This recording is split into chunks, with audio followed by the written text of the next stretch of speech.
If you're looking for the best sports sandal or hiking sandal, you've got to think about the history of this type of sandal. So it was 1982 when Teva was invented, and 1989 when Chaco was invented.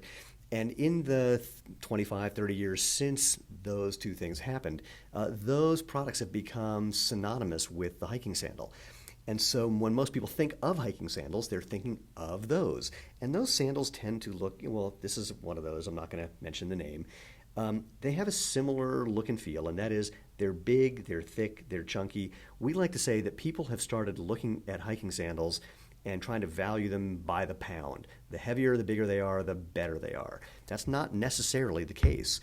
While these do give you a lot of protection because they're quite, well, there's a lot of thickness there. So although if you look at this particular sandal, you'll see that the outsole part is relatively thin, which is why they design these so that you can continually send them back to get them resoled, because these soles can wear out. The top part stays pretty good for quite a while.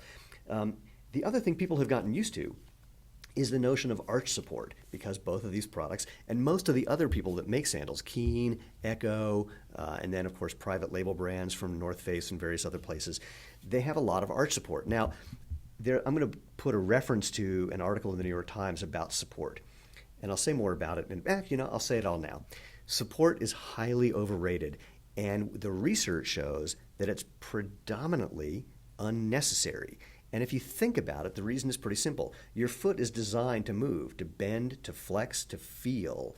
And when you're giving it, quote, support, what you're doing is you're immobilizing it. Think about it this way. If you put your arm in a cast, it doesn't come out stronger at the end of the day. Or if you take off the cast and you see that it's gotten weaker, you now have two choices. Continue to, quote, support it so that you're not using it, or start using it again so that you strengthen it. So a lot of sandals are made with support that really isn't necessary. Actually, I take it back. The reason that they put in the support is because the sandals tend to be inflexible. And if they're inflexible, your foot can't move properly anyway, and the extra support makes it a little more comfortable. But if you have a product that's designed to let your foot move naturally, then you don't need support. Your arch is all the support that you need. In fact, as you use your foot, you can strengthen your foot, strengthen your arches. So if I look at the Zero Shoes Z-Trail, I just pulled it off its little mold. So it has a similar look to the Chaco Teva Keen that you've seen, except that it's much, much thinner. We're using some high-tech materials to allow us to make something that's less than 76% the weight. So 3 pairs of these weigh less than 1 pair of these. And yet you get incredible protection. This is our Field True rubber on the abrasion points that has our 5,000-mile warranty. We developed a high-tech material that gets rid of all of the, well, not all of, but disperses the force. We call this trail foam.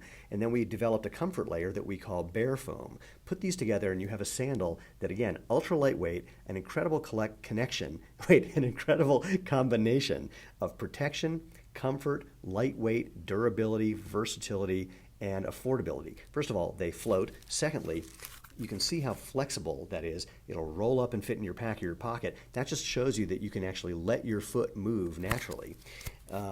What else would I want to say about these? People use these for everything from taking a walk to being an approach shoe for a climb, taking a casual hike, running trail ultramarathons, and everything in between. So what you're going to find also is the strapping, the webbing in sandals. You want to pay attention to this. So a lot of the sandals use a flat webbing, which means that it gives you an edge that can actually dig into your skin. So what we've done instead, for example, with the Z-Trail, it's really hard to see in this video, but this is a tubular webbing. So that's a better way of showing it. So there's really no edges that can catch on your skin. Another thing with some of these sandals, they're made with channels that go on the inside of the sandal for the way the webbing works its way around to find the right tension. Sometimes those channels can create abrasion, which causes tearing in the webbing, something to pay attention to.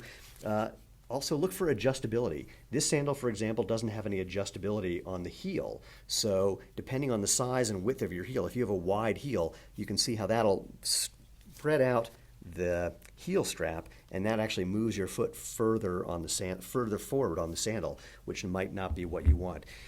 The Zero Shoes, the Z-Trail, we have an adjustable heel and the adjustability along the top as well. You can actually get tension across the top of your foot with this piece of our field true rubber here, and then adjust the tension across the arch with our patented, or not our patented, but our exclusive tensioning hardware that we've developed as well. So hopefully that'll give you a good set of things to take a look at when you go looking for the best hiking sandal. Again, look for comfort, look for natural movement, look for something that isn't going to hinder you or get in your way, which means something that weighs 1.5 pounds might not be right for you. Something that weighs 5.4 ounces for men's size 9 might be just right. If you need something that floats, then you're going to want to make sure something floats if you're going to be in the water. And now these are really, really secure on your foot, so they're not going to fall off and go floating downstream.